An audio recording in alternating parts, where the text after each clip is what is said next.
Hello, welcome to our next video. We have today with us Professor Oliver Trapp. Welcome.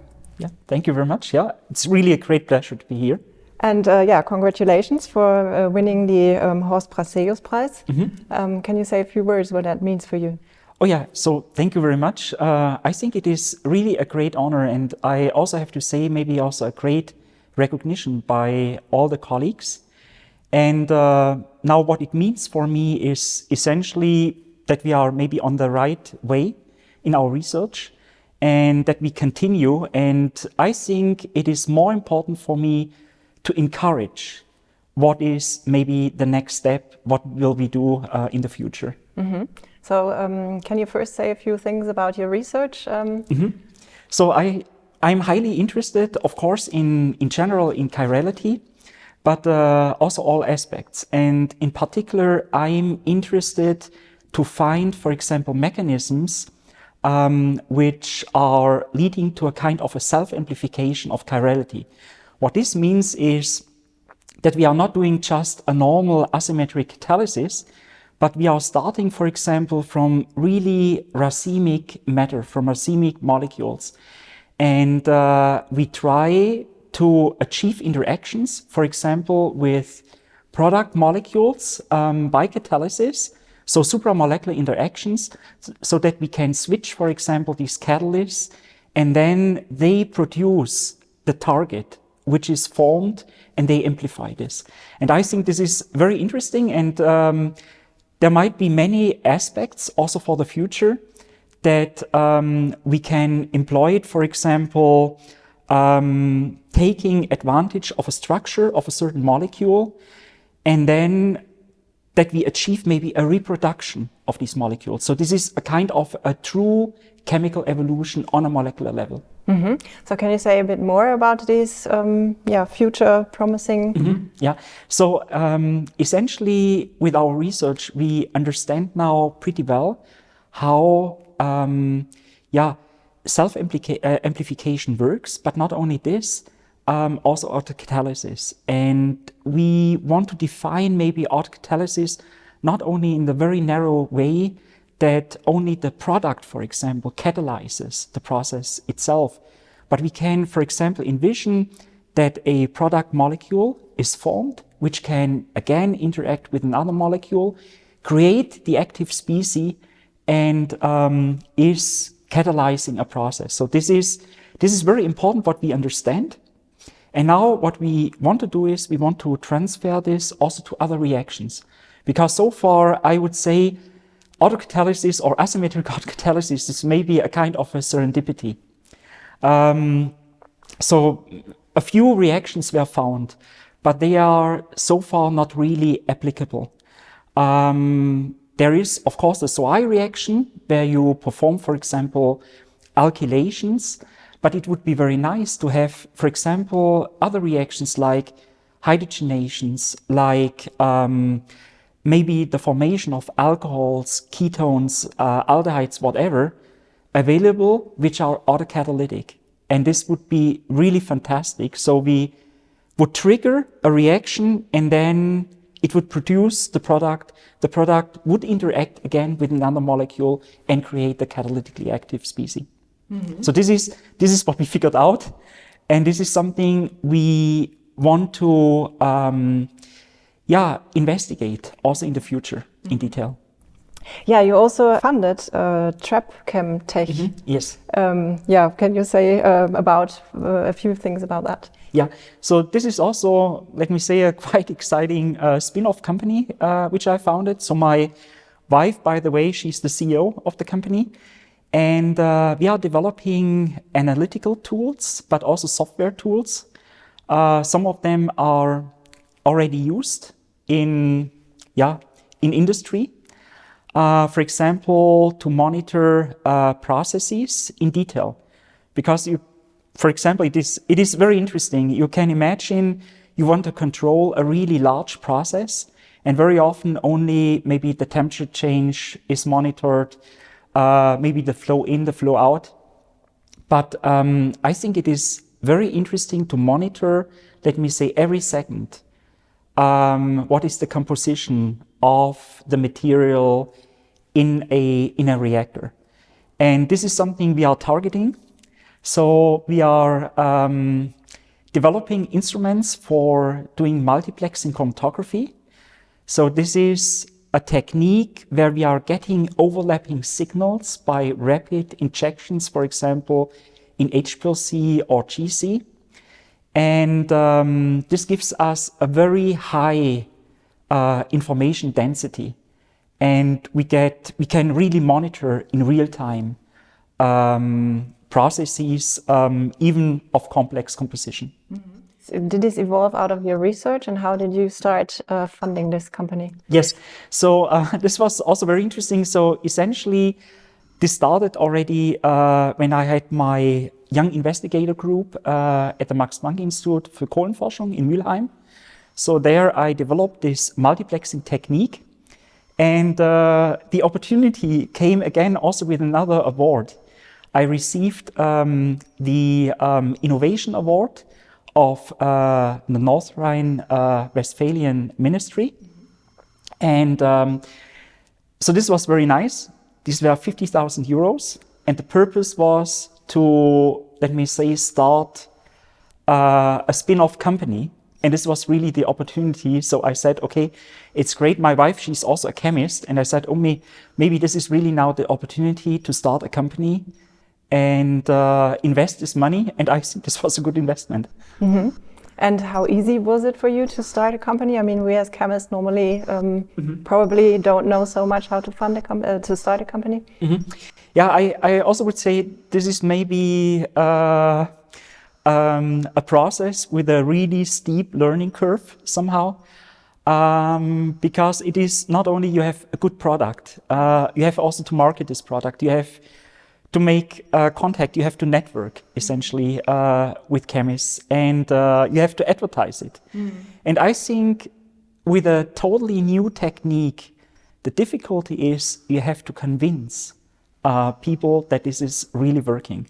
So this means that often you're investing initially quite a lot. You're providing instruments, you give the opportunity to test this. And often I have to say, this is really hard tests involved, and often you get maybe negative feedback saying, okay, this is maybe not working, this is not working, and so on. But at the end, I think it turned out to improve the product and to convince, let me say, collaborators. And so this is indeed, it is really used also at the moment for monitoring of some large processes. And this is continuously working 7 days a week, 24 hours. Great.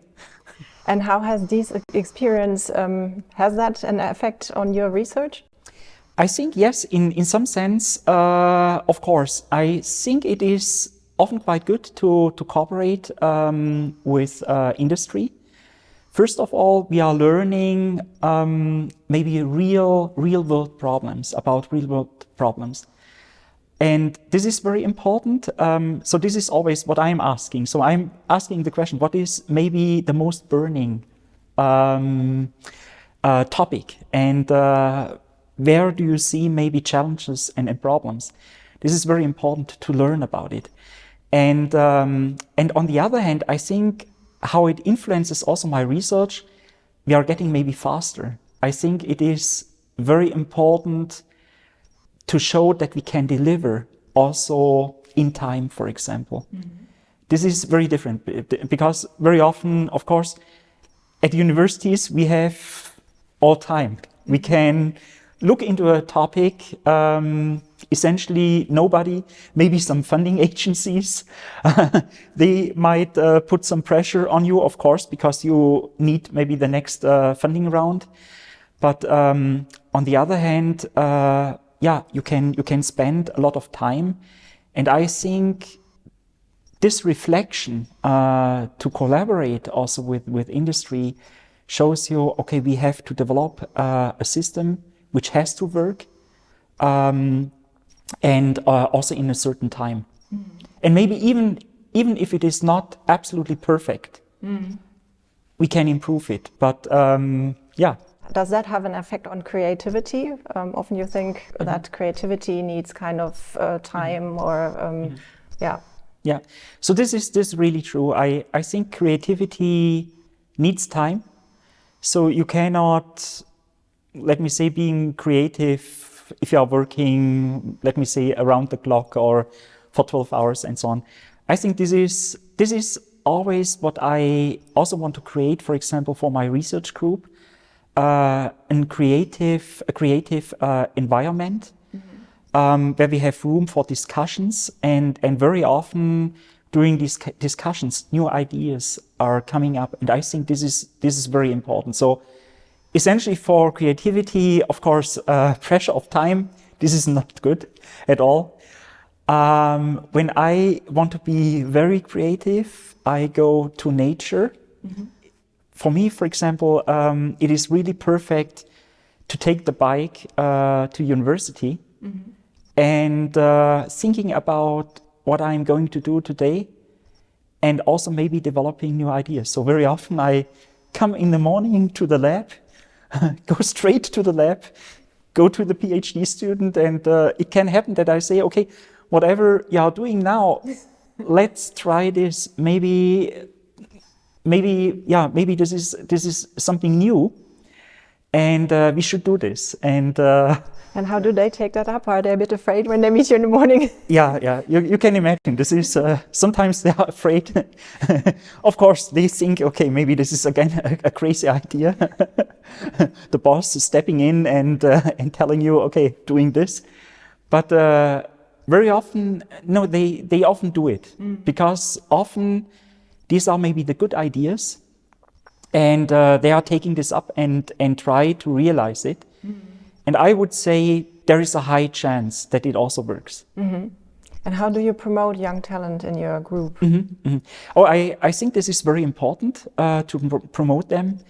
So for me, first of all, it is important that they learn many techniques. So not only focusing on, let me say, the single project, but having maybe also different projects. Having all techniques available. So not only using, for example, mass spec or so, but having the chance to learn something about HPLC, GC, whatever, some spectroscopy. I think this is nowadays even more important than only operating a magnetic stirrer or maybe an evaporator or so. I think this is not sufficient anymore. So this is the first step. And I think what is also very important, how, maybe PhD students, how they develop over time. And it is a kind of a ripening process. This is what I call it, like this. And at the end, when they leave, for example, for industry or maybe academia, that they are really prepared and also being maybe in contact with administration, how to write maybe a proposal. So I'm really involving them already at this stage. And really for promoting then, young scientists, promising scientists, that I am also involving them already into the network, maybe the next step, the postdoc position. I think this is very important. This is, And you've received numerous awards, but also yesterday one of your group members was awarded. So what do you think the importance of this recognition is for research, for career? So very, very important. And I also have to say I'm very happy that Golo Storch received this award. And because essentially somehow this paves maybe the next step. It makes it easier because this is something what I'm always calling also these turning points in life. You have different turning points of life. This is when you end school and you have to decide, okay, what I'm doing. But maybe the most important decision is when you have finished your chemistry studies and you choose the right research topic. And I think this is a very difficult decision, which might have an influence of your whole lifetime somehow. And maybe the next turning point is after the PhD, what I'm doing in the next step. After the postdoc, what is the next step? And now for a young investigator, it is again, let me say, in this position, okay, what is the next step? What is maybe the next position? How to recognize maybe also the colleagues, your work. Mm-hmm. And in this sense, I'm very happy that he received, for example, this award, and I'm very supportive in this sense. And for your own research, how has these recognitions affected that? Mm-hmm. So I think it is always, of course, very happy to receive such an award, but for me it is really also a motivation. The motivation for continuing for the next step. So sometimes our awards are maybe seen or recognized as somehow a lifetime award in research.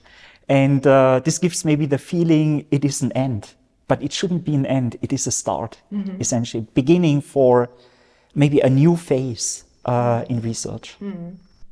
And what do you think are the largest changes that have taken place the last few years in chemistry? So at the moment, I would say it is maybe machine learning and artificial intelligence. I think this is getting more and more important, but also on the very chemical level, that we are understanding better, for example, chemical processes which are related to life, to cellular processes. And I also have to say I'm personally highly interested to understand, for example, chemical networks, how things depend, how they communicate, for example, and what is the effect. And I think this opens maybe also new avenues for medicinal chemistry, getting drugs to the patient, getting, I think this is very, very important. Mm-hmm. And what do you mean by this network, how things work? Yeah, so I think at the moment we have only less understanding how molecules or maybe chemical reactions in a network, how they work together, how they communicate. And this is something we have to understand, we have to quantify, essentially. So these are true kinetic reaction networks. So at the end of the day, what I want to figure out is the reaction rate, the intrinsic reaction rate of every single step. Mm-hmm. So once we understand this, maybe it will change therapies, for example. Maybe it is dependent on the metabolism, and the metabolism is maybe dependent on the time of the day. So maybe it's different, of course, in the night or during the day, and maybe we learn something and we can be even more efficient. I think this is, and this comes, I have to say, this comes maybe also from this interest in prebiotic chemistry. And I'm thinking a lot about how to start, for example, life, how to start initial processes which led to the formation of this biochemical machinery. Mm-hmm. And do you think that artificial learning or digitalization is helpful in that field? In some sense, I think it is very helpful, especially I think at the moment there is, of course, a lot of intuition which is based on experience. And maybe we are a little bit faster because we can analyze complexity and more complex data, so large data sets. And maybe this is very helpful to be faster. Maybe this is, I'm not so sure, I'm not yet so sure about it, if we will really create new chemistry. Maybe this is still something where we need creativity, intuition. Mm-hmm. but this is something we will see in the future. Maybe things are getting better.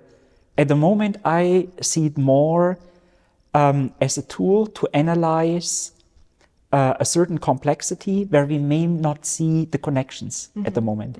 So this is something we can cluster data, we can see connectivities in a network. But if it really creates new information or really new chemistry, I'm not so sure about it. Yeah, and you said a bit earlier, it is important which topic to choose. So how do you choose the right topic, or how did you find your topic? Yeah, I have to say this is really the most difficult question. So how I did it personally, this was I attended various lectures. I even attended lectures which were given by different professors to see, let me say, the personal perspective, which is also very interesting. Yeah. And this was, for me, very important that I decided, okay, this is the topic I want to choose. But I also have to say, maybe my advantage was I was already interested in chemistry really as a very young child. So I started, I think, with chemistry, maybe I was around 6-7 years old. And how did that happen? Just out of curiosity? Or did you had somebody who introduced you to chemistry? Yeah. So this is, it was curiosity, books, and inspiration maybe by some people. And I developed this. And I think this was for me maybe a big advantage also when I started studying chemistry, that I had maybe already quite an idea. I was always interested really more in complexity and things like this. And of course, organic chemistry. So I'm an organic chemist by heart, I have to say. And this makes it easier. But this is what I always think when people are knocking at my door, asking maybe for a topic. I'm always offering, let me say, various topics because it is very important that you identify yourself with a certain topic and developing also passion for this. Otherwise, let me say, only curiosity and passion. Yeah. This is what drives also research and these advances. Yeah, curiosity and passion, that's great. Yeah, so thank you very much for the interview. It was a pleasure talking with you. Yeah, so thank you also very much. It was very nice and good insights, hopefully. Yes, thank you. Thank you.